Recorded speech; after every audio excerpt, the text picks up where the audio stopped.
Good evening, everyone, and to all our brave unisons that attend research training despite the cold, electricity and load shedding problems. A warm welcome to all of you.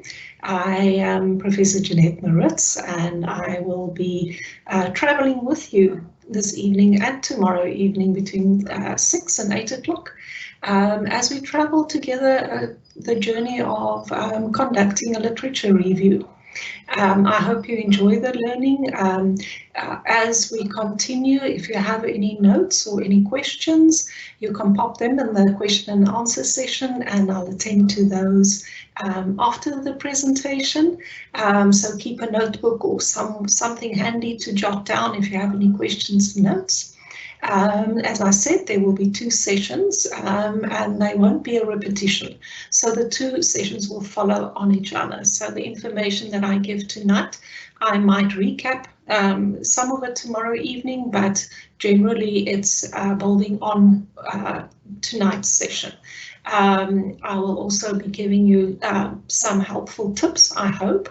As you might know, there are many books, many articles written on literature reviews, and if you are embarking on postgraduate studies, I'm sure you can read, and you can read well. So what I aim to do is either just give you a refresher, but definitely to give you some practical tips, especially if you're just starting, or if you are maybe stuck and have started with your literature review, maybe to get you unstuck and just take you a few steps back.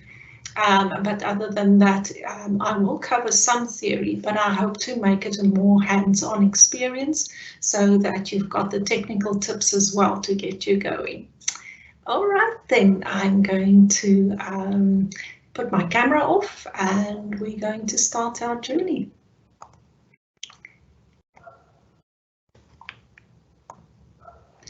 All right, so a warm welcome, as I said, and here we go on part 1 of conducting your literature review. So in part 1, we're specifically having a look at what of a literature review, what is it not, why do we conduct literature reviews, and how do we go about conducting such a literature review. And then part 2, tomorrow evening, we will probably, depending where we are tonight, if we finish tonight and have done the analysis, we will start tomorrow evening with the writing up of your literature review and common problems and challenges. If we don't complete the analysis this evening, we will start with that tomorrow evening. So I hope that gives you an idea as to what to expect. So without further delay, let's start with tonight's session.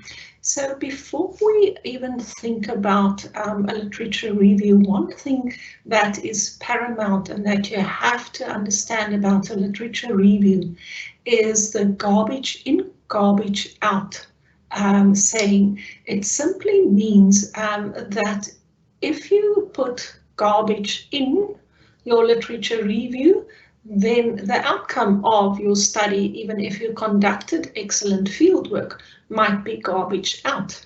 So a lot of the quality of your research will depend on the quality of your literature review and the quality of the readings and the literature that you put into that.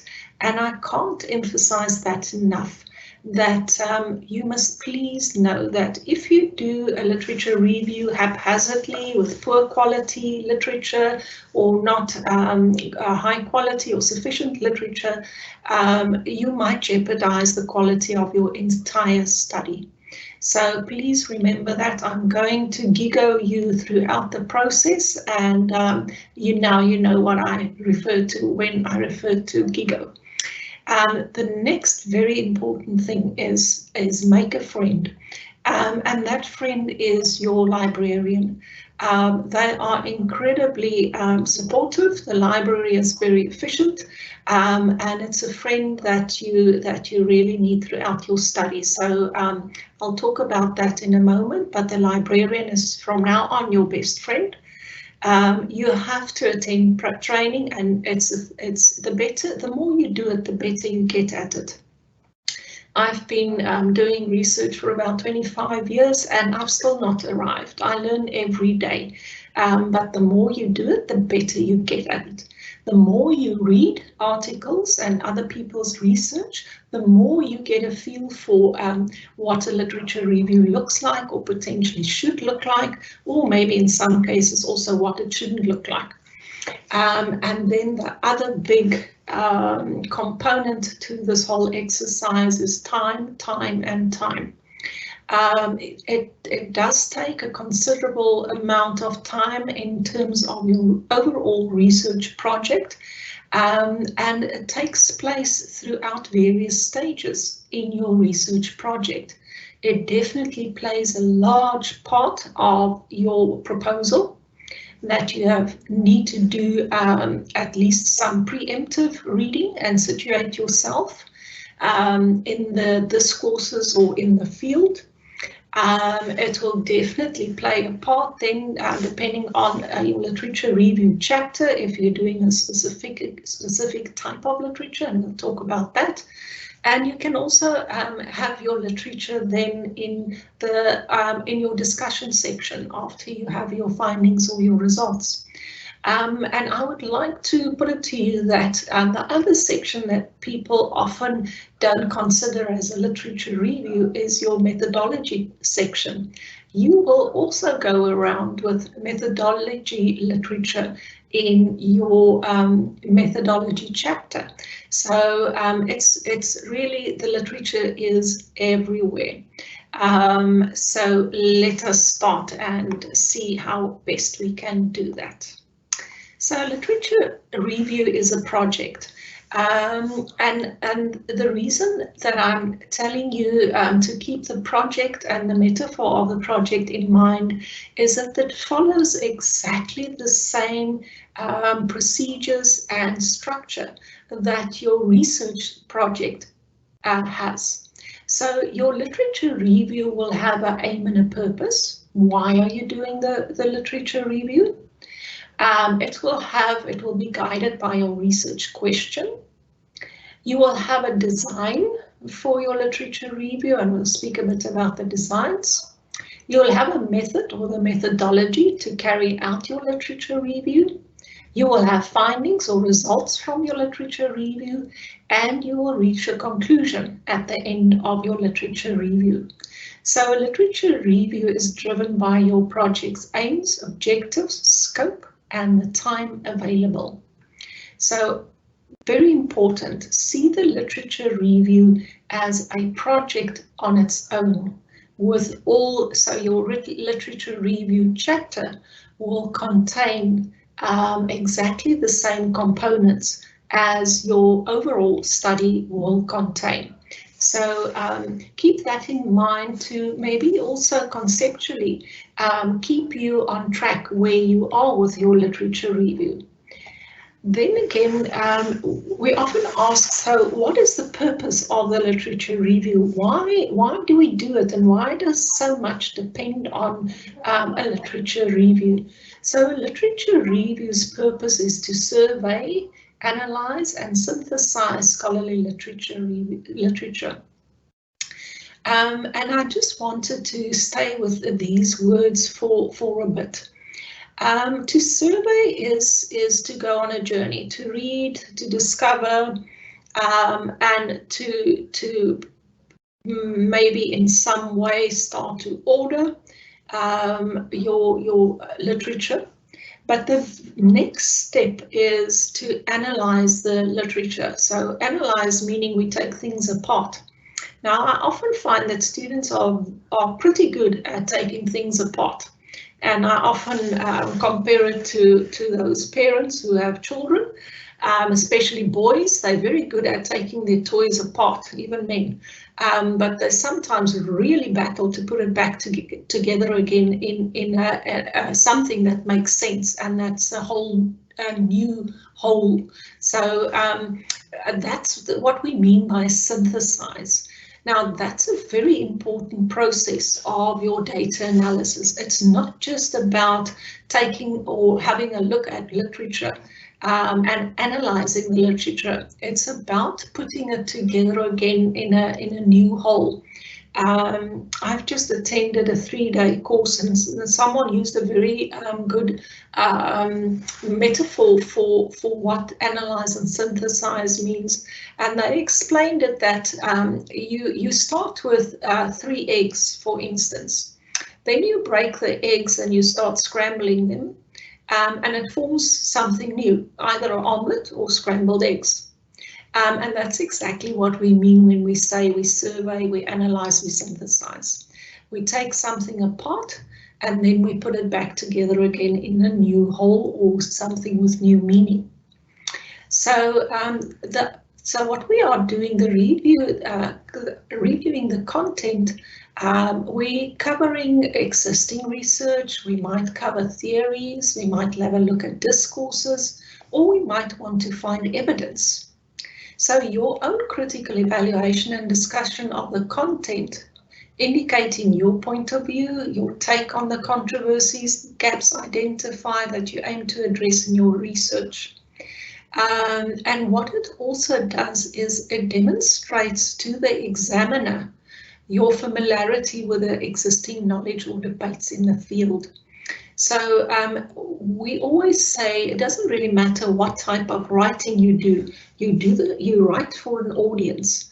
Now, in this case, your first audience that you're writing for will be the examiner, or for that matter, virtually everything that you write in your thesis or in your dissertation, you're writing for the examiner. So very important in this aspect is that you demonstrate to the examiner how familiar you are with the existing knowledge, the debates, the gaps, and where you situate your study.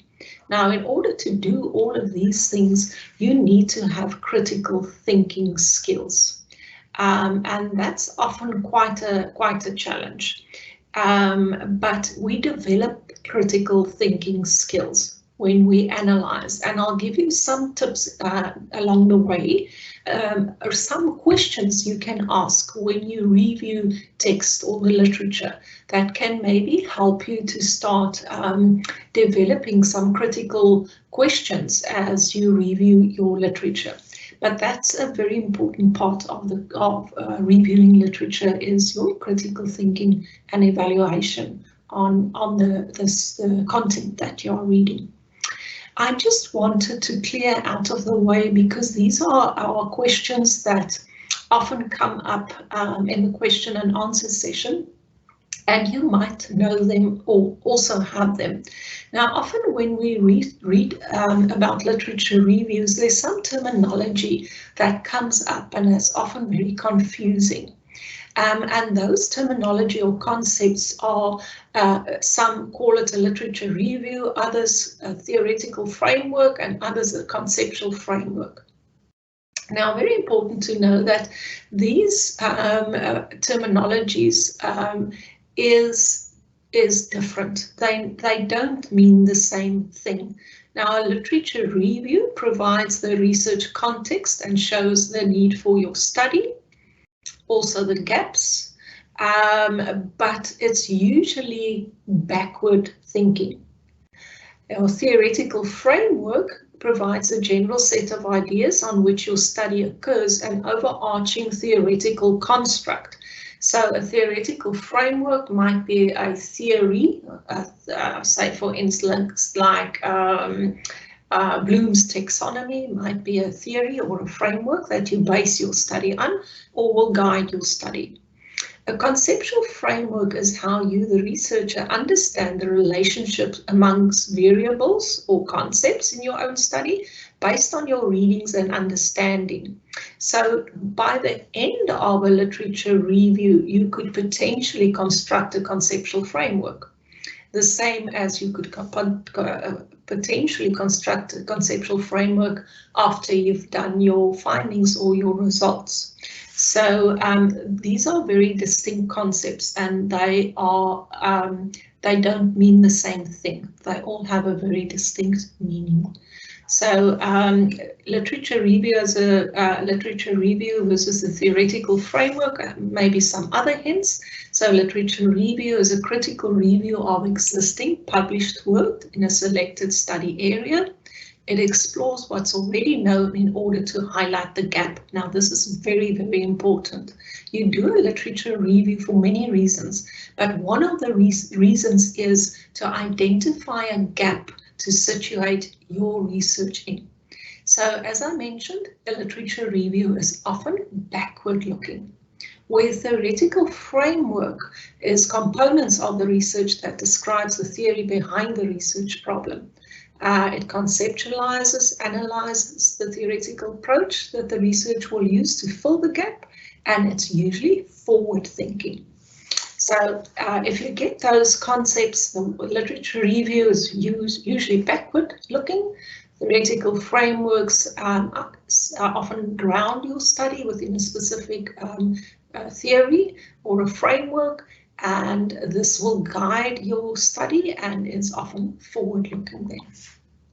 So what can a literature review do? It can help you find out what information exists on the topic. It can identify gaps in the literature, like we've said. It can show relationships between previous studies or theories. It can identify methodologies and techniques. Remember, I said just now, your methodology chapter is also a form of a literature review. And that will, so you can have a look, for instance, between studies. What is the most common methodology that did they use? What are they not using? And you can identify a gap within the methodology and then also justify your study as maybe having more than one gap that you're filling. You can fill a gap in knowledge, but you can possibly also fill a gap in methodology. And then identify people working in your field who are the main voices and identify seminal works. So more or less in a nutshell, that's what a literature review can do for you. There's just two caveats. For those of you who are busy with your doctoral studies or your doctoral thesis, and you are using a qualitative design, please remember that there is a discourse surrounding the role of a literature review in grounded theory. Now, grounded theory departs from the philosophical thinking or the argument that there isn't current knowledge in practice, or there isn't current knowledge in terms of theoretical constructs or what the likes might be. And therefore we go to the ground, we go to the practice, we go to the basics to then develop a theory, for instance. Now, the argument is that if you're in a qualitative grounded theory study, have a literature review to begin with, then you kind of counteracting yourself when you said that there wasn't existence theory.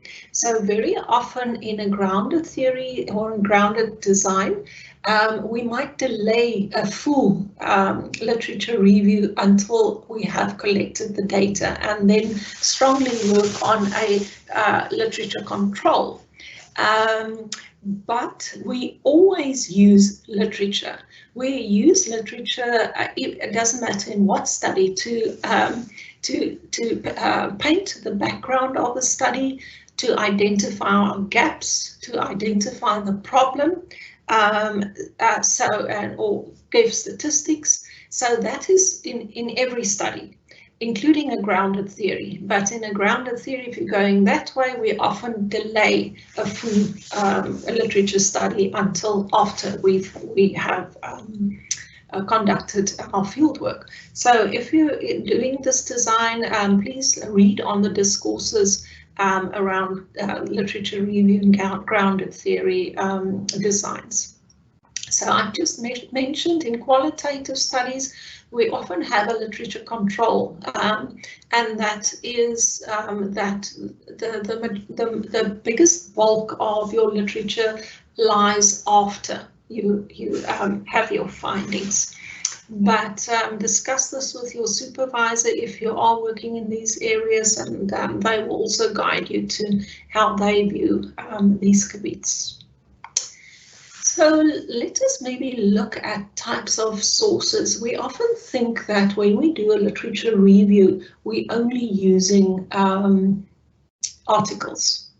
And it's not the case. So we can use multiple sources in our literature review. Yes, definitely, we can use articles and research findings. We can find facts and statistics, but facts and statistics is often updated quicker than what they appear in articles. So you must remember, when one publishes an article, when I do my research and I've completed my thesis or dissertation, and I only start writing up journal articles after that, it might take up to 2 years for that article to be published. By then, my statistics might be old, or the article that you're reading, statistics if in their background might be old. So it's very important in terms of facts and statistics to maybe look at sites where the statistics are updated more regularly and make sure of that. So we could use fact sheets like the World Health Organization or UNESCO, where they often have facts and statistics that's more up to date. We can also use theories and the interpretations of theories, the methods and procedures. I mentioned that earlier on. We can also use opinions, beliefs, or points of view. We will just reference them as such. And then anecdotes or clinical impressions if you're in the sciences, or narrations of incidents and situations. So we can use all of those. We would just justify why we use maybe some grey literature or other facts and findings. So what I'm saying is that you, other than your journal articles, books, reports, thesis, dissertation, conference proceedings, government circulars, or computer databases, that you please always remember grey literature, and that's unpublished literature. So very often there is very interesting groundbreaking research in thesis and dissertations, but they are often not published. So they're in the library, but they are unpublished. So you can get hold of them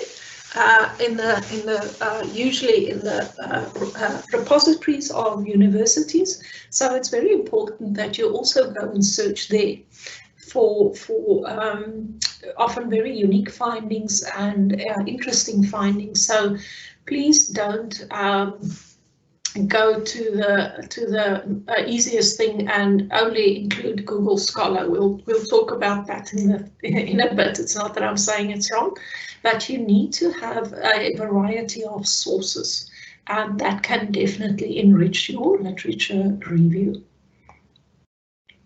But I want to get us going on first things first, and this is the more practical things that you can do if you've just embarked on your studies and you know you have to do a literature review, but you have no idea where to start. What I want to discuss with you is how to set up yourself to do a literature review. How do you plan? How do you execute? And get yourself organized before you even start. So my first tip would be that you familiarize yourself with the UNISA library site, and I've given you the link for that. But when you, the library is on the landing page. You can get to the library from your My UNISA landing page. It's all over. You can't miss it. Otherwise, just Google UNISA library and you'll land on the landing page. Other than your librarian being your best friend, this page will probably be your biggest resource that you will use throughout your study. So please familiarize yourself with the UNISA library site. I don't want to redo their training. They do a lot of training, but I want to make you aware of what is available. So the next thing is to, that's very helpful, is to identify who your subject librarian is. They have different librarians who are experts in their different fields. So find out from the library site or from your department who is your subject librarian. And then you will see throughout the links on the library site that you can request a literature search, or you can request assistance to do a literature research. I find the librarians extremely helpful. But before you contact them, it's nice to find out who they are, but there's a few things that you can acquaint yourself with first, and then possibly ask the assistance. And please attend the library training. I'll give you some upcoming training regarding the use of the library sites and literature reviews, but these are first things first. Okay, here's the training, UNISA library training and events calendar, LibGuides. There is training coming up on the 20th July and the 3rd of August. And you can access the training. It's usually the month's training or 2 or 3 months ahead. But this specific training is using reference sources. And the URL is on this screenshot. But please try and attend these library trainings. They are incredibly helpful. And they can also help you to set up your reference sources and your reference management tools. So there are different reference management tools that the university supports. They support Mendeley, they support RefWorks, and I think there's another one. So choose between the three which one you prefer, and start from the start. Working within a reference source that can help you manage your references. I prefer Mendeley. I find it user-friendly. Others might differ from me, but I work exclusively in Mendeley. It will help you have all your readings in one place. You don't need to print. They'll all be in one place. You can organize them in that place. It's easy to retrieve, and it will also give you the ability to have a consistent referencing technique. So you can set it to APA or Harvard or whatever the case might be. And it's also very helpful if you, for instance, publishing articles and you submit to a journal and they reject it, and you submit to another journal and their referencing style is different. You can simply update it in your Mendeley and it will give you it in a new form. So please attend these specific trainings, and they are coming up soon. There's one next week and then there's one in August as well. And now, when we talk about the library site, please have a look. There's always announcements. So I would suggest that as a student, you visit the library site every day. There's always announcements. You can get an idea of what you can do on the library site. It gives you guides. It can help you find e-resources. It can help you with your catalog search. It can help you find e-reserves or e-publication finder. So you never need to pay for an article. UNISA has one of the most extensive e-publication and e-reserves in Africa. So you can free of charge access all of these. There's also student services for new students, services for undergrad students, services for postgraduate students. And there they'll tell you there's a personal librarian dedicated to each of your subject areas.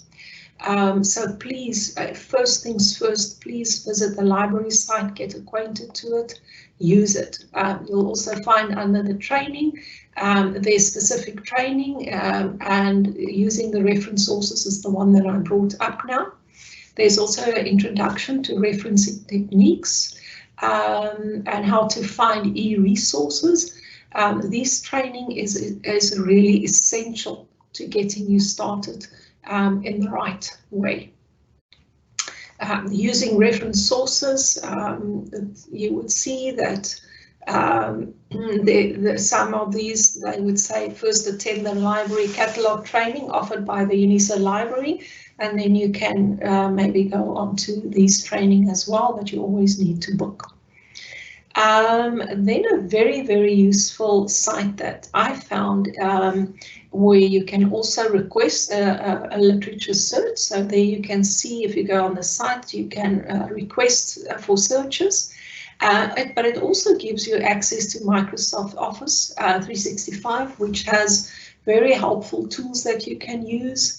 It has some digital literature tools, collaboration tools, communication tools, organization tools, and digital focusing tools. So there, and what I found that is very, very nice, if you need help, there's a bot that you can now ask. It's specific to the Western Cape region libraries.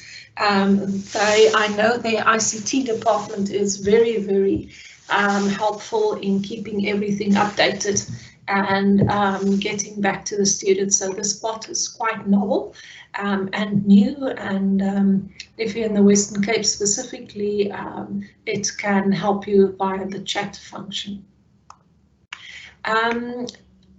To manage your entire project, that's going to include your literature review or your research project. If you go on the library site, it has very good project management tools that you can use to help you throughout your, well, even planning your literature review, but also definitely planning your time. And for your bigger project as well, you'll also find that on the library site. I found the digital focusing tools really lovely. There's a focus plan, there's an analytics dashboard, there's focusing on white noise. It gives you all kind of digital focusing tools. So please have a look at those. I find them very, very helpful. All right, so the next, and this will be homework for you for tonight, to possibly present tomorrow, and I'll tell you how to go about in a minute. So what a good idea to get you started. Remember we said garbage in, garbage out. Now the first garbage in is identifying top journals. And I'll tell you how to go about that as well. How do you evaluate the journals? So your articles that's published in top-rated journals get cited more. So I really try to get the most of my sources from top-rated journals. So you can Google, for instance, in the field of, for instance, public health. What are the top journals? Google it, and you will often find that Google gives you very good ideas from where to start finding the top journals. But if you can do your literature review from top journals in your field, then obviously those your literature review would be of a good quality because you're using good quality journals. And the thought leaders and the discourse leaders publish in top journals. So it's very, very important that you're able to find at least 5 top journals in your field. That's not saying that you can't use other journals. I mean, there might be reasons why you specifically choose South African journals. That might be context specific, or there might be other reasons. But situate yourself in the global discourse. that you become a global scholar from the beginning. It will help you immensely, even if you want to publish.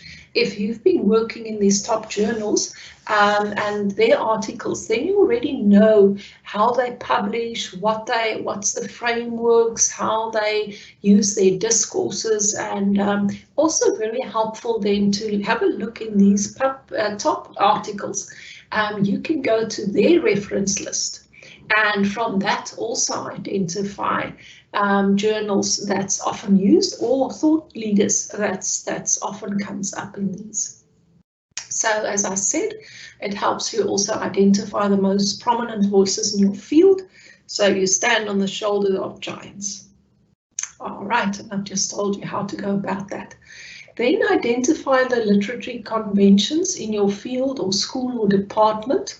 They might differ. So UNISA subscribes to Harvard, but the departments might have a revised Harvard, or psychology, for instance, use APA. So find out from your department which specific conventions you use and make sure that you follow it consistently. You can create a Google Scholar alert. So rather than just going on Google and try to at least have a focus on Google Scholar accounts. So I've just given you how to go about to set a Google Scholar alert. What's very nice about that, it will alert you on whatever you set, daily, weekly, monthly, of the latest articles in your field. So you will identify your key terms. You can have more than one. So for instance, I work in the field of postgraduate supervision. So I have a Google Scholar alert, and I have these keywords: postgraduate, supervision, advising, I think I might have another word, and I receive daily alerts of the latest research, and there's usually about 5 or 10. I then just quickly scroll through them and see if there's anything that's specific to what I'm doing, and I download it. If it's sometimes it's free, otherwise I get it via the UNISA library site, and I know that I have the latest on what's published. Now you can also, when you use Mendeley, I'm not so sure about RefWorks, but Mendeley specifically, you can also set that you get alerts from the latest research. So there's no excuse for citing old sources and old research. We'll talk about having up-to-date citations in a moment. So this you can do for some homework tonight if you've just started with your studies. So let's have a look. Remember in the beginning we said it's very similar to your research project. Now similar to your research project, your literature review will start with your topic. As you started with your topic for your proposal or for your study, your literature review also has a search and a topic. So your research question must be specific enough to guide you to the relevant literature. So my students have a objective often that includes conducting a literature review or scoping review or a meta review synthesis as a part of the objectives, and then definitely then have a research question that also guides them to the relevant literature. So, for instance, this might be an example. What is the state of knowledge or current discourses on organizational bullying? So you would now see when you are searching in different e-resources or different journals, you might start off very broad. This is organizational bullying is a very broad term. But maybe as soon as you put in these two with Boolean marks to search, you find that there's other concepts coming up like victimization or violence or symbolic violence, or there's other terms, and that's also referring to bullying. So you might refine your search to a specific type of bullying, say for instance psychological bullying, or organizational or cyberbullying, for instance. And that's what we mean by often starting your focus is quite broad, and then as you move along you might refine it as you're reading as well, or start including other concepts. So you will have for your literature review a topic. You will have sometimes also an objective. The objective of this literature review is to and you will have a question that guides your literature review, so very similar to your overall project. Then you start thinking about your sources, and as we've already said, they can and should be diverse. You can search for books, periodicals, papers, web pages, academic theses and dissertations, conference proceedings, digital prints, reports from the government or commercial sectors. And again, the warning, avoid depending exclusively on easily accessible electronic full text resources. The reason being, it's easy to go to Google. I mean, Google is our friend. It's starting to be replaced by other friends as well, but it usually takes you to everything that's been published, not necessarily the best sources. So you might start off with that, but don't use it exclusively. All right.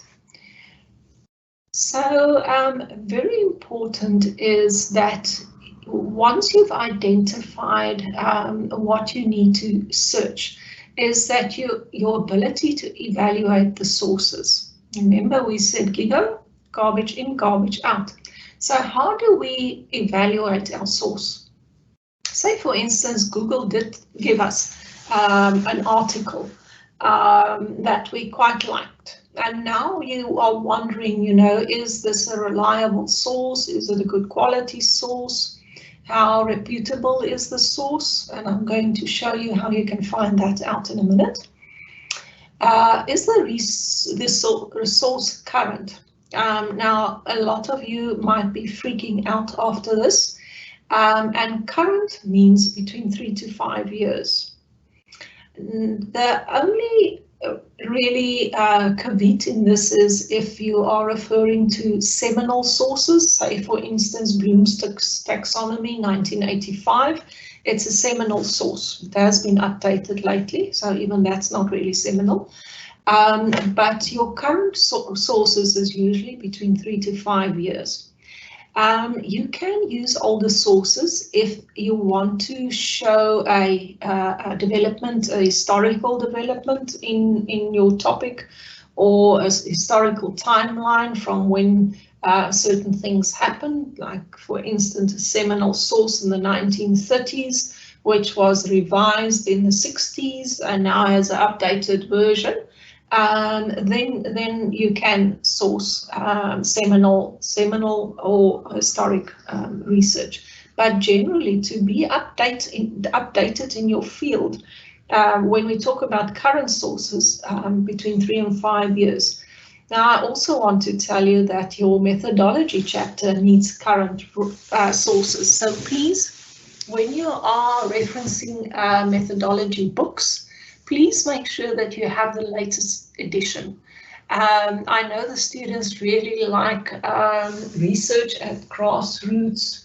I'm not trying to think who's the authors, but they have their edition was 2011.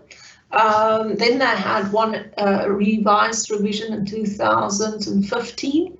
And now they have a new revision in 2021. So you need to have the most up-to-date revision of the textbooks. Virtually all good quality textbooks have revisions or revised editions every 3 years. I think even 5 years for them is too long. So please, when you cite methodology sources, please use up-to-date sources for that as well.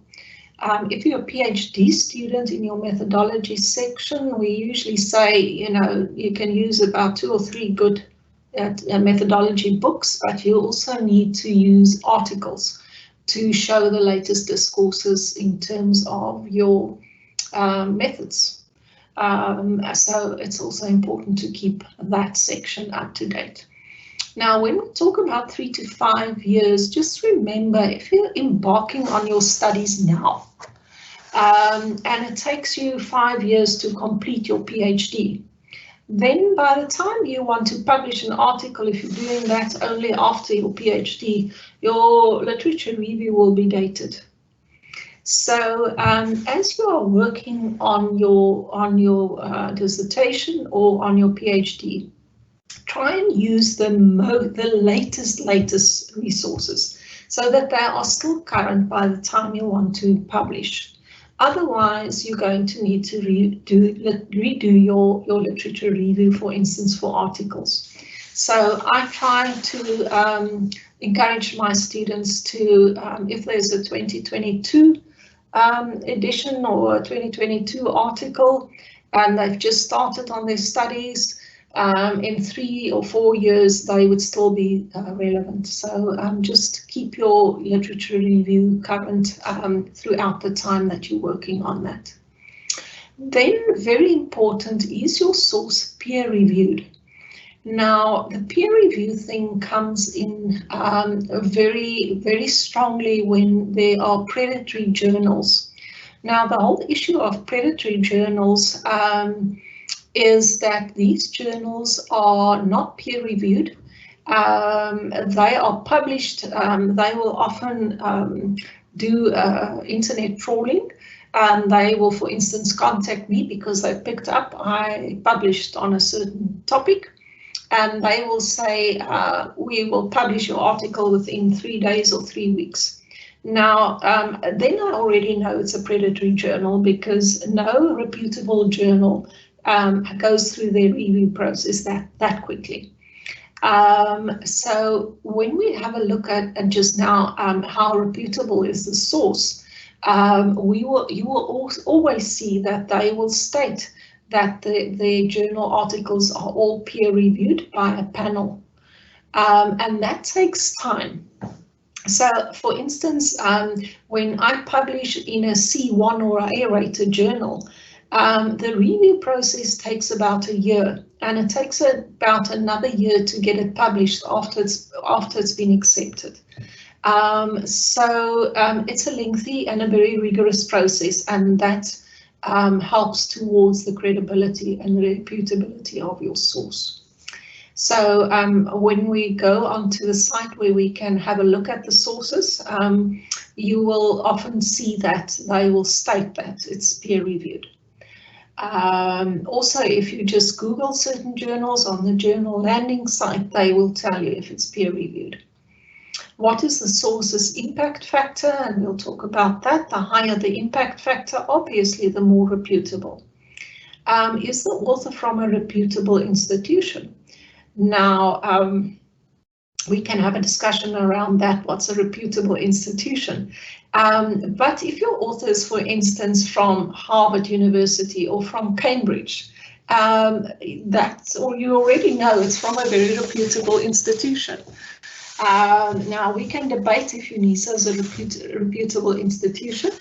I would say yes. I don't think we need to stand back for any other institution like the University of Cape Town or Stellenbosch or Oxford. But there are sometimes less reputable institutions.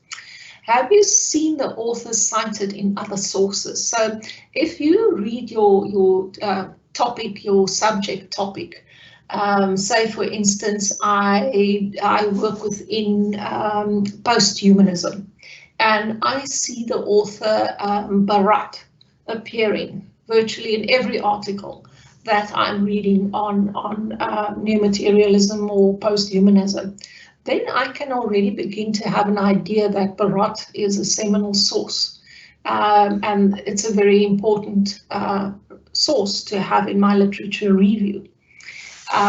So let's have a look how you can practically do this evaluation of your sources.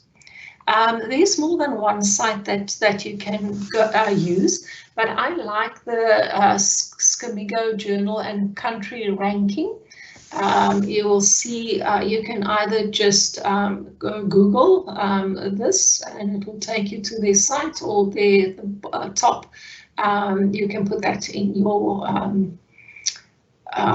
your search and you will get to the site. So if you are, say for instance, I have identified, or Google has identified 5 top journals for me. And one of the journals is, for instance, Higher Education Research and Development. And I want to check what is this journal standing and what impact factor they have. I can enter the journal name in their search block. And if the journal is listed with Scamigo, I am already quite satisfied that it's at least on their list. Yeah, let's just keep it at that. So the Scamigo will then take you to Higher Education Research and Development, and it will have all the information. It will tell you from which country it is. It will tell you within which subject area and category it lies. It will tell you who's the publisher. There's much more information. It will also tell you what is the journal, what are they looking for, what type of papers they publish, articles. But what I'm usually very interested in is to see their impact factors. And if you scroll down on the site, you will then see that Higher Education Research and Development is a Q1 journal. Now there's 4 categories. There's a Q1, Q2, Q3, Q4, and Q1 being the best, or an A-rated journal. So I know if I use this journal for my literature research that I'm really getting the best quality articles, and probably the thought leaders potentially in that as well. It gives me the impact factor. It also gives me what's the citations, how many of these are international collaborations, but there's also some other statistics. So you can then see, I'm not saying you shouldn't use Q4 articles. Some of our South African journals are rated, yeah, they very often Q3, Q4. I don't often find the South African journals in higher ratings, but this can at least start to give you an idea where the journal is rated. And at least give you some form of evaluation. So if you want to find out about your journals, once you've established through Google who are the top 5 or 10 in your field, you can now further go and have a look in terms of their standing. All right, so those were just some practical tips of how to go about finding and identifying the quality of your sources. So going back to the UNISA library site, remember we said that your literature review also follows a methodology. So when you report your literature review, you will also need, so you've already in your introduction said what is the purpose of your literature review. You've told the examiner or the reader what your research question for the literature review is. And the next you will need to tell the reader or the examiner, how did you go about, what was your methodology? So you would go, for instance, and this is where you would often start with your research or your literature review. you will need to start from a research engine. Now, Google, for instance, is a search engine. But in terms of research, there are specific research search engines. And this is the library site. You can see the library has many search engines. So Google Scholar, one of those, EBSCOhost, Emerald, JSTOR, ProQuest, Sabinet, Science Direct, Springer, Taylor and Francis, there's many others. Search engine. So if you go onto the eJournal Finder, you will also find that there are more search engines. So what you would typically do is you will start to describe your methodology of your research literature review by identifying for the examiner what are the research engines that you used. So you will already come to know that you need to keep book of every single step that you do in your literature review, because it adds to your credibility and it can leave an audit trail. So tell your reader or your examiner which research engines you used. Then you would tell them which the key terms that you searched. So for instance, I searched for organizational and bullying, and then I searched for organization plus victimization plus bullying as I start refining my search. And it might go even further. So once you've identified that, you might find, oh, there are other key terms. As I read articles that led me along other paths as well, hopefully not totally going walkabout, but that you have an audit trail that can be followed. So in your methodology of your literature review, you state search engines that you used, you state the sources that you used. Also very important when you're searching for articles that you state what setting did you use in terms of dates. Did you only use in the last 5 years, because you can set your searches to that? Did you only include, for instance, English articles? Did you include any other languages, or did you exclude? So you will see that even your literature research has inclusion and exclusion criteria, very similar to your qualitative methodologies. So what were the inclusion and exclusion criteria? So had to be recent dates, had to be in English, for instance. So you can tell the reader what was inclusion and exclusion criteria as well. Then we will tell the reader then how many, when you did your search, for instance, how many articles did you retrieve? How many of those could you use? So it becomes a very audible, auditable process and very scientific. So now, as you go through you've identified journals, or the search engines that brought up journals for you to read, and as you read through your subject matter, you would find that you can identify common themes or issues linking to your sources. So these are the questions that can help you when you are now reading critically, and to help enforce your critical reading, your critical thinking. So you might ask yourself, do they propose similar or varied solutions? Is there a missing component in the field? How effective is the content presented, and is it framed in line of a relevant theory? Do they highlight a trend or contentious argument in the field? So you might then choose some or all of these themes to structure your review. So usually your review is presented thematically. And those themes might have, so it's a heading, a theme might be a heading, and that might have subheadings.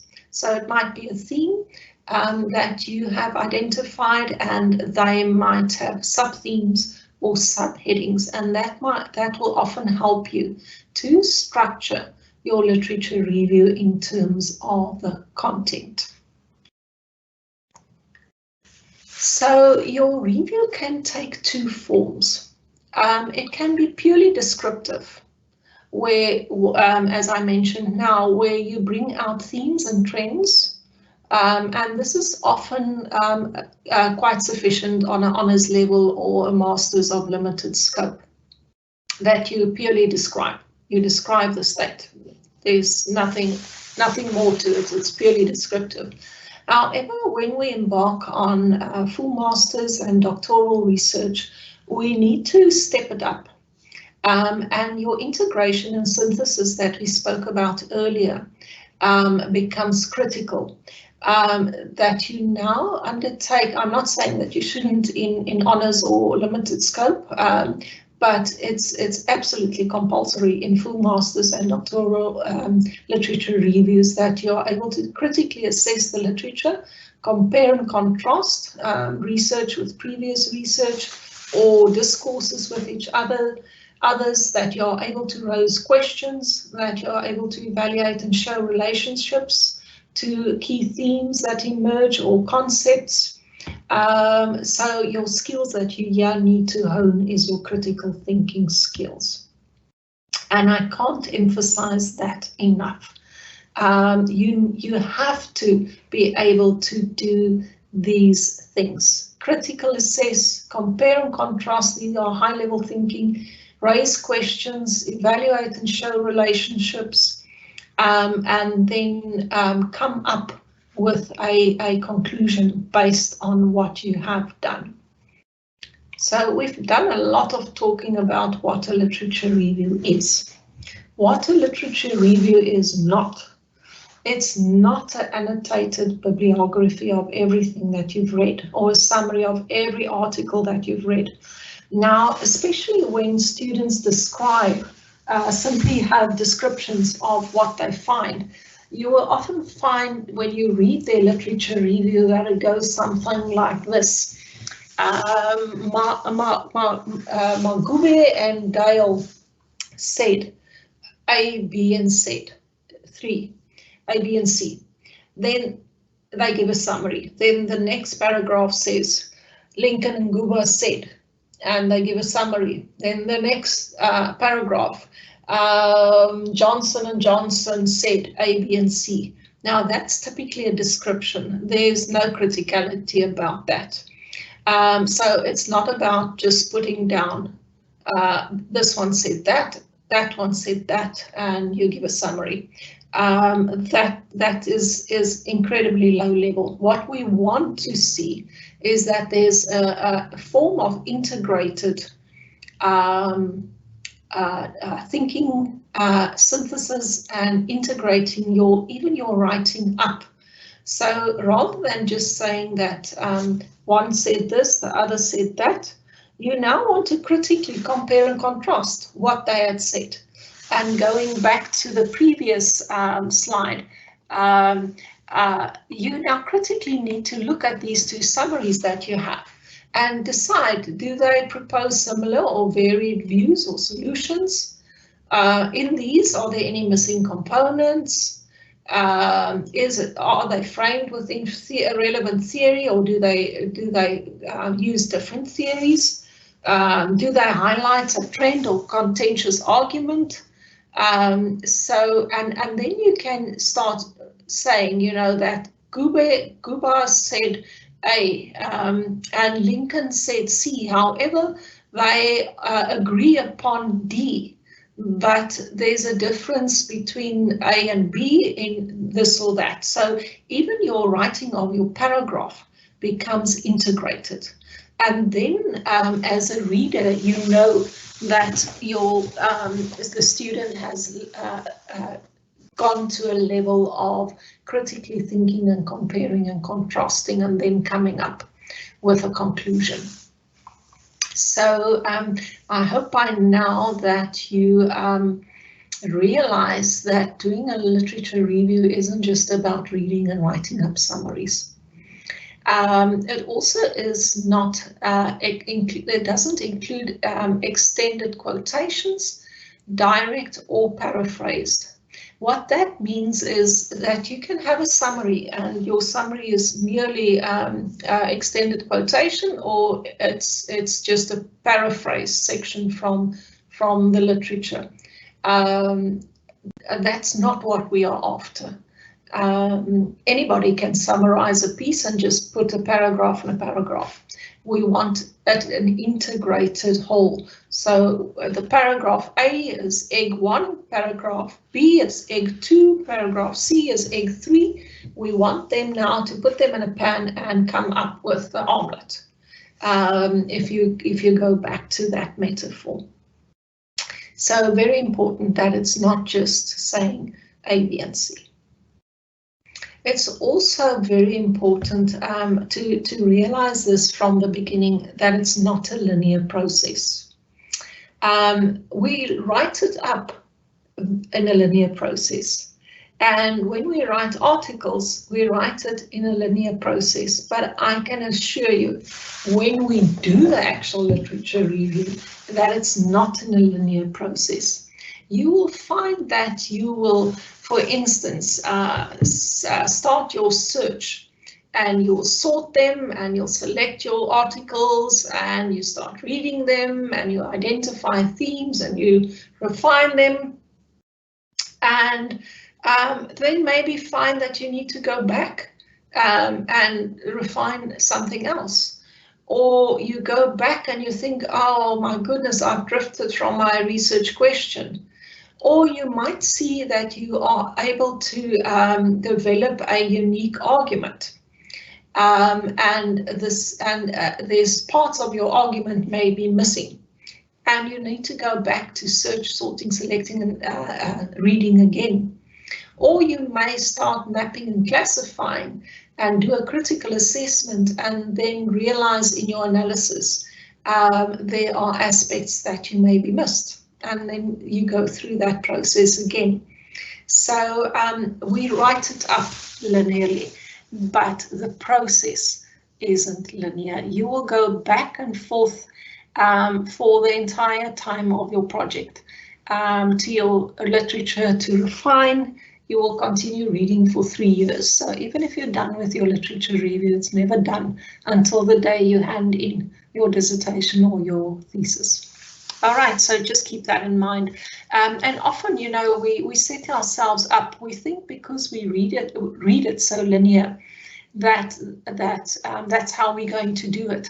And when we find that we sidetracked or that we're just so overwhelmed with the information, we often begin to panic because we thought that it would be linear.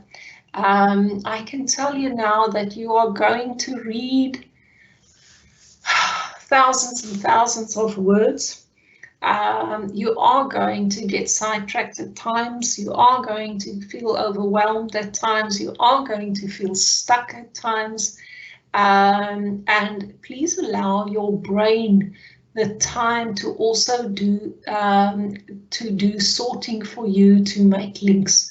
Your brain is the most magnificent computer, but it has its own time and timing. So I get my best ideas between 2 and 3 in the morning. Or my brain will make links to something that I read a month ago or a week ago, or something I read a year ago. And suddenly there's that aha moment. And rejoice, rejoice, but it takes you maybe back to searching or to sorting. I've worked now for the past 3 years, as I said, in post-humanism and new materialism, and I've published articles on those areas. And about a month ago, I had the biggest aha moment that for the first time I actually understood post-humanism and working within new materialism. It took 3 years for a very simple thing to click, but I've done a lot of reading, so that also happens. So if you're feeling stuck, if you're feeling overwhelmed, maybe give it a day or two, take a break, go for a walk, and try again when you're fresh. But a good mark for me would be, I think the best advice I ever received when I started doing research is that a lecturer said to me that you need to read an article every day. And I really mean every day. And that was advice that I got about 20 years ago. And to this day, I still read an article every day. I never go to bed without having read an article on something, whether it's methodology, whether it's on my topic. I read an article once a day. Today, there's really smart ways of, we'll talk about in programs that can help you as well. But in the olden days, we would handwrite our summaries or our notes, but there's definitely better ways to do that today. And I'll give you some ideas how to do that. But a big message in terms of all that rambling is to please be kind to yourself and trust the process. Trust the process, but you can't trust the process if you put garbage in, and you can't trust the process if you don't put in the work and the reading. Your brain is only as good a source as the information that you give it. So you need to do the legwork. So another consideration that students are often stuck with, and those of you that have already maybe embarked on some work in your studies, is where to best place your literature. So you might be reading a lot of literature, you might have some themes, but then, for instance, you discover, oh my goodness, I have a lot of statistics on the phenomena. Say, for instance, there's a lot of statistics on the increase of mental health issues in the workplace. World Health Organization, World Bank, UNESCO, they all have these amazing statistics. And now you might think, well, I need to present these statistics, but where do they go? Where best do I place them? Do I place them in the chapter of the literature review, or do I put them in, I'm now talking when you're actually working on chapters, but also in your proposal. So statistics and trends is often useful in your introduction or in the background of your study. So statistics, trends are usually best suited in your chapter 1, for instance, or when you're writing your proposal in your introduction, if it includes a background, or under the heading of background to your study. So that type of literature might best be suited, for instance, in your proposal in the beginning or in your chapter 1.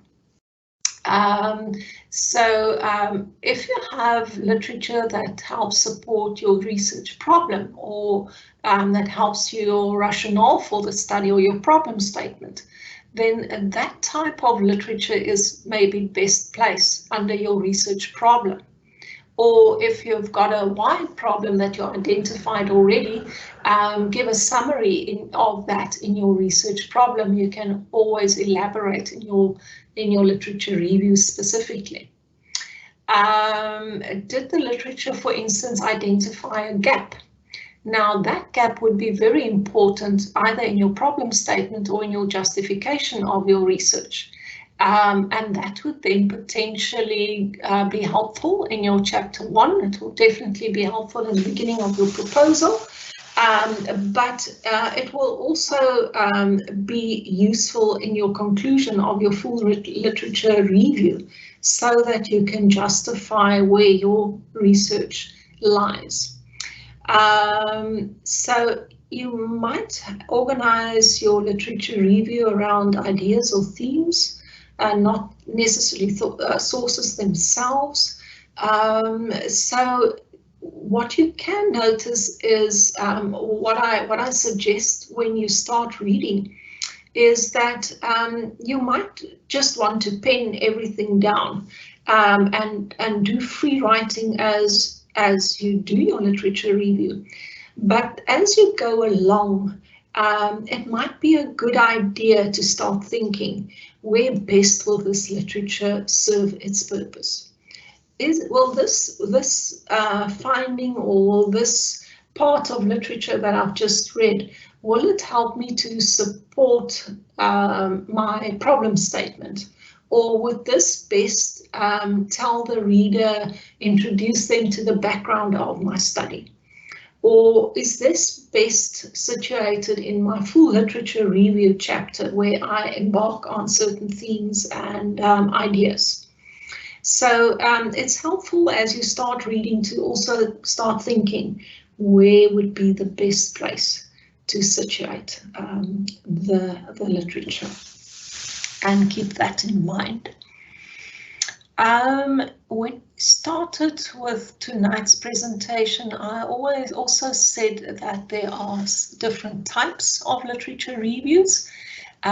This is definitely not the only, but there are quite a number of types of literature reviews. You get your traditional literature review, and that's mostly what we've discussed now.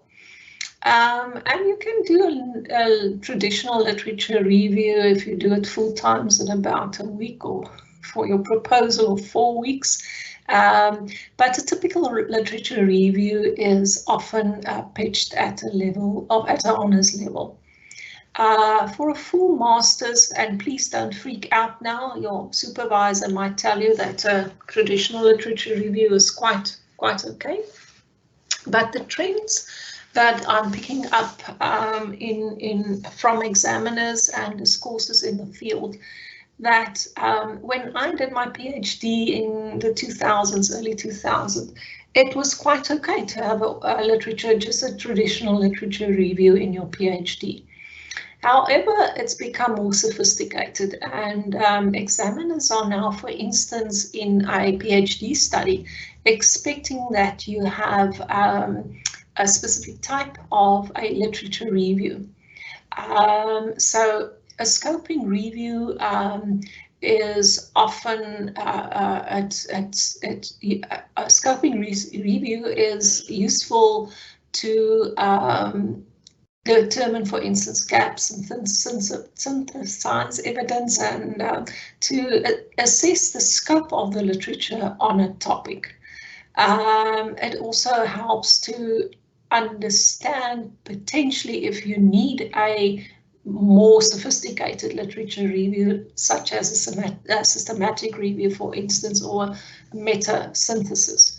Now, the usefulness of having a specific type of a literature review is that it already gives you a publishable article, because each of these reviews have a very specific format that you follow. So I'm not saying that a traditional literature review can't become an article, but your chances of developing an article that will be accepted in journals is definitely better when you do a systematic review, or scoping review, or meta-analysis, or you could even do a rapid review for a master's.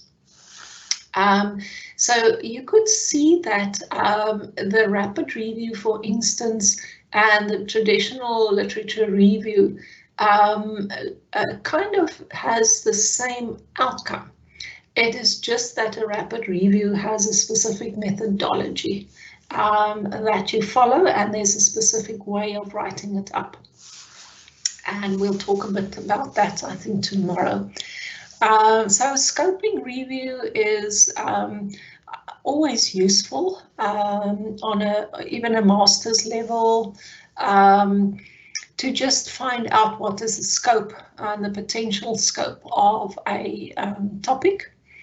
And for a PhD, it could often, if you've done a scoping review that could take you about 2 to 8 weeks, you might establish that you might want to do a deeper or more specific, such as a systematic review that can take anything from 8 months to 2 years.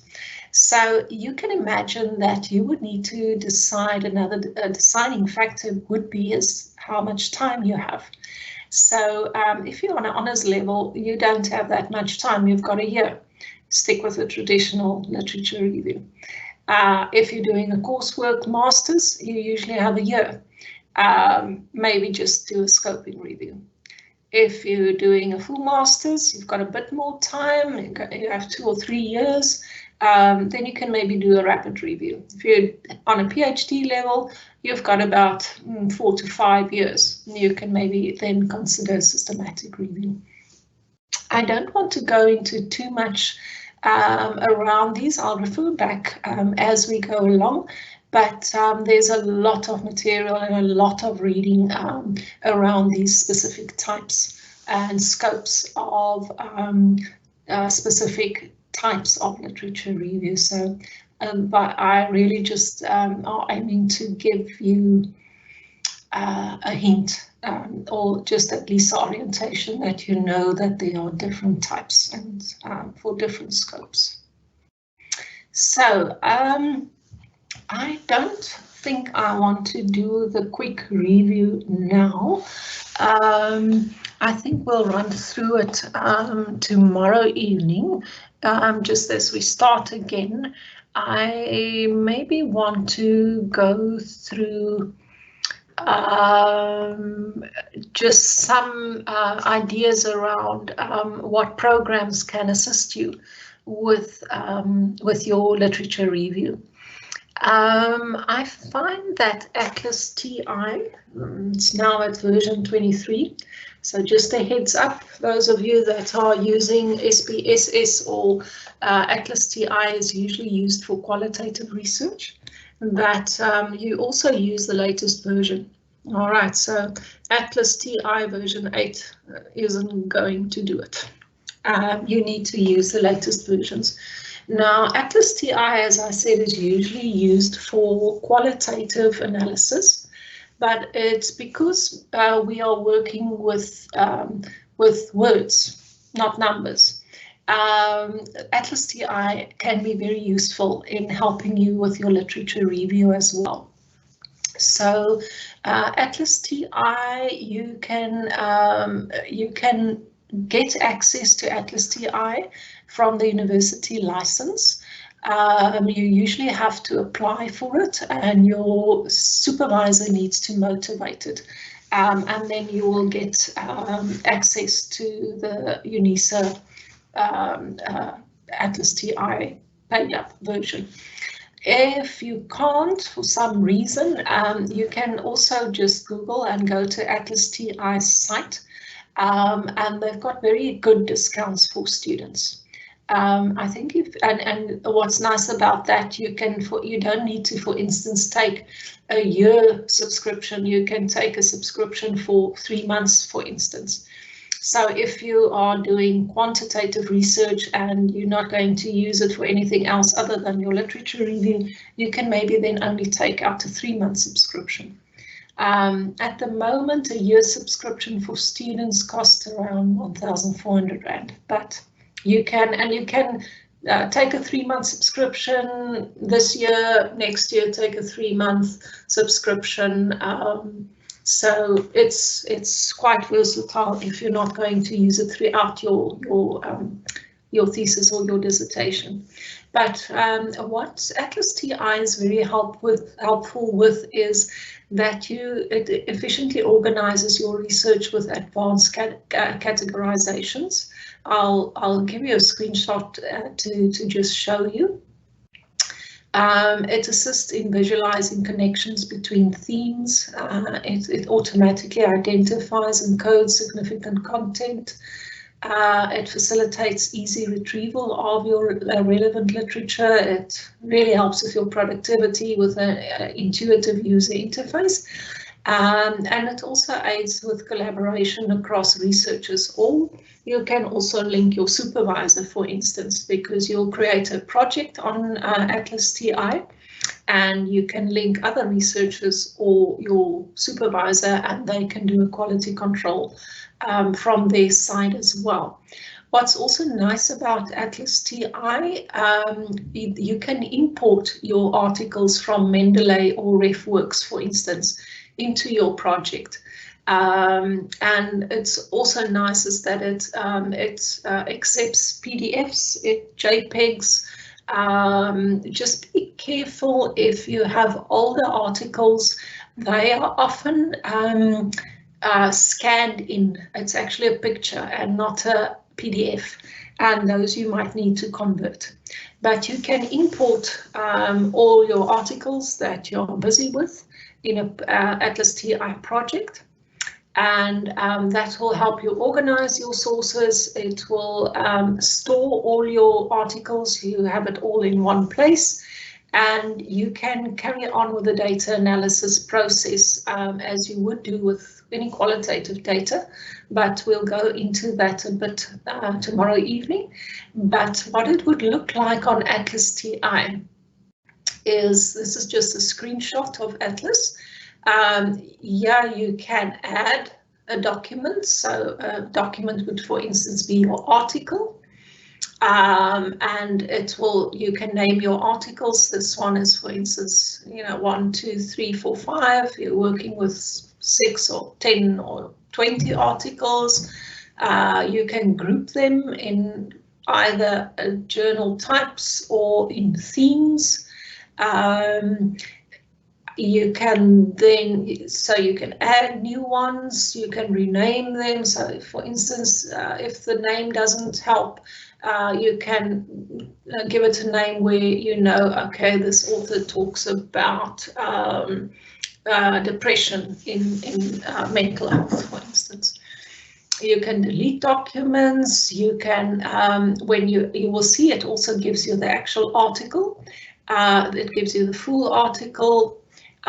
You can then make comments on the article, and you can actually code. When we talk about analysis, you can actually code the articles. It will then give you a coding network. It can help you with word counts. It can help you with frequencies. It can also help you to export a report. So there's what I find with version 23, which is extremely helpful, is that it can also help you summarize an article, or you can use your the abstract and ask it to just convert the abstract into a readable summary. You can also have comments, if you might want more detail, or if you want to comment, this is a useful article because of A, B, or C, or this article also links to another one. So when you, for instance, export or have your codes, you can then also, as I said, start with networks. This article relates to that, or this article shows that there's a cause and effect. So you can play around with Atlas TI in terms of your literature review very nicely. If you are a PhD student and you're doing qualitative research, you would need to use Atlas TI in any event for your data analysis. So it's well worth the investment, and the process that you follow for analyzing qualitative data is exactly the same process you will find follow to analyze your literature that you're spending time with. So this is just a heads up. If you wanted to try out Atlas for your literature reviews, I find it useful. All right, so I think that your ears might be sore at this stage already, and that you're quite tired of listening to my voice. you know, adults only has an attention span of 20 minutes, and I'm way beyond that. So for the last slide, I'm going to give you some homework. And I'm going to, if you actually want to do it right now, you can do it using all the skills that I showed you, or you'll be receiving the slides. I'll send it on. I don't know, Danae will tell you if the slides include both tonight and tomorrow night slides, but you can have it all. But just please turn up tomorrow night because you'll find that I try and give a lot of information that's not in textbooks or examples. But otherwise, I will give you a few minutes. Let's maybe give you 5 minutes for those of you that actually maybe wanted to do it while we're online. And then we will get back at 19:35. And we will then just take your questions and answers. Those of you that don't want to do it now or find that you need a bit more time, you're welcome to do it as homework for tomorrow evening. So what I want you to do is read this abstract, read the title, the journal. So what I want you to do is read critically. Also find out how credible this resource is. See if you can find out who the authors are, if they're a credible source. So you have now the tools. You've got Google. You've got Schemigo to identify if the journal is a ranked journal. You can critically read through the abstract, and then give us feedback in terms of the quality and gaps. And if you would then use this for your literature review. So I'll give you a few minutes to go through that.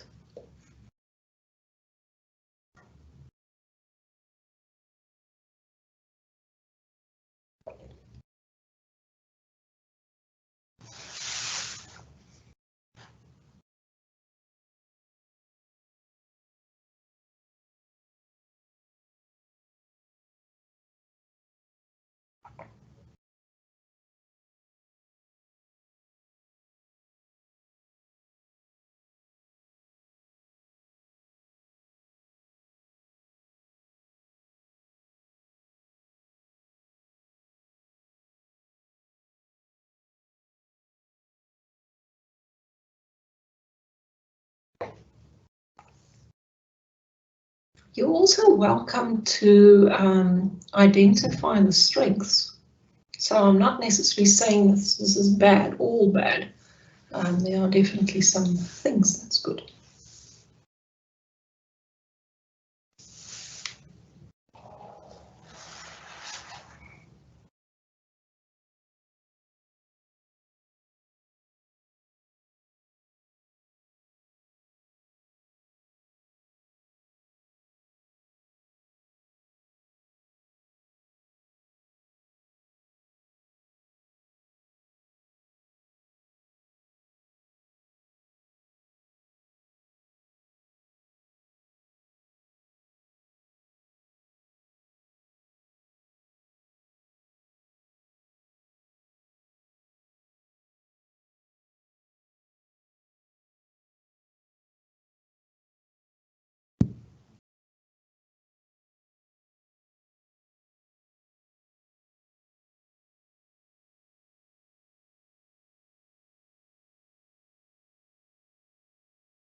For those of you who are maybe just popping in and you're not hearing anything, we're busy with the exercise, so don't be worried.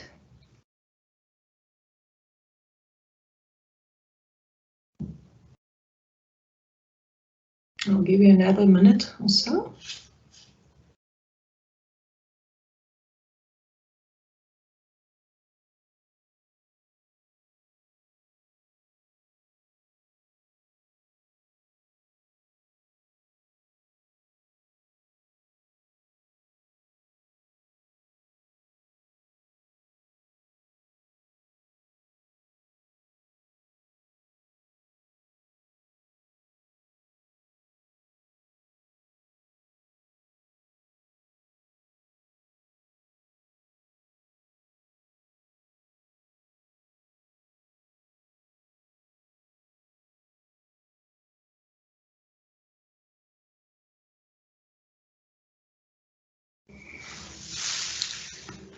Okay, as I said, if you want to do the exercise on your own, you will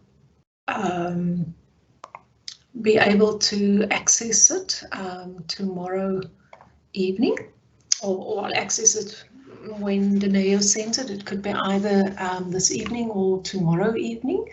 And so you will have the opportunity to go through the slides again, and then do the exercise if you want to do it for homework. So, Daneo, I don't know, there's 2 questions by the likes of it. Is ResearchGate a reliable search engine?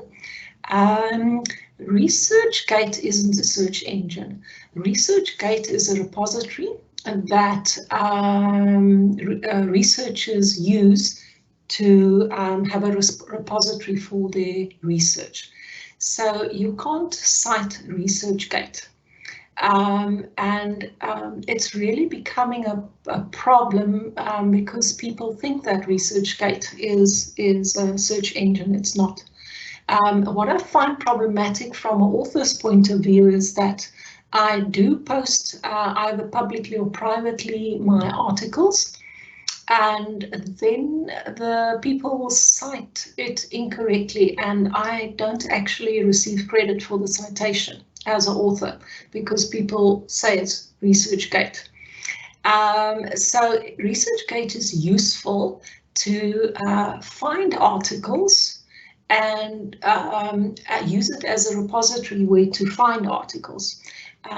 If you have a ResearchGate account and you start following certain authors, it's useful to see if they've published or to follow them, then it's definitely useful. But it's not a research engine per se, it's a repository. So if you do use articles from ResearchGate, then please remember to cite it according to the full citation of the article, and that would then be the full name of the authors, the article, and the journal in which it's published. So the publisher is not ResearchGate. If you use it in that way, yes, definitely you can use those articles, especially if you start following thought leaders. That's very useful, but just it's not a research engine, it's a repository, but it is useful, so please go along. I don't say you can't use it, it's just the way you're using it. I hope that helps. Yeah, so Daneo just asked that if you have any questions that you put it in the question and answers. Neil says, firstly, we need to identify the author, the first year of the article, then scanning to identify the information we need and looking for its value for the value in the article. Yes, indeed, you're quite right.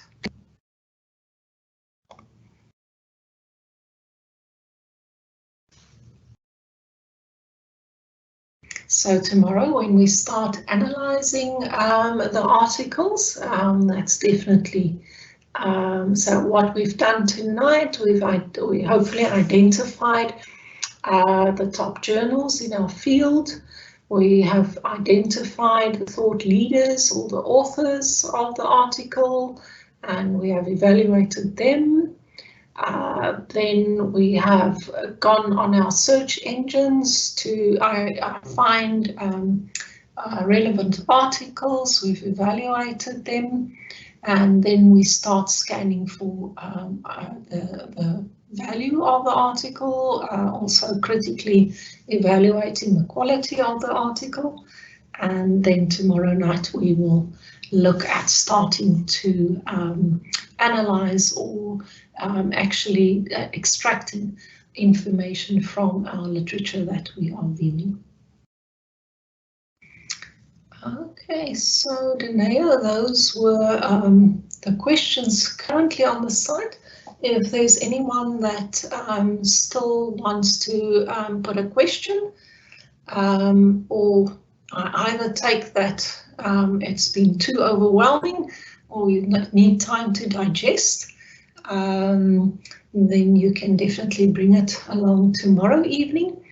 But tomorrow evening I'll have a chat with Danae and just ask how we might be able to facilitate, maybe in the chats tomorrow evening, their homework and what they found, their critical evaluation, maybe before we start with the slides again.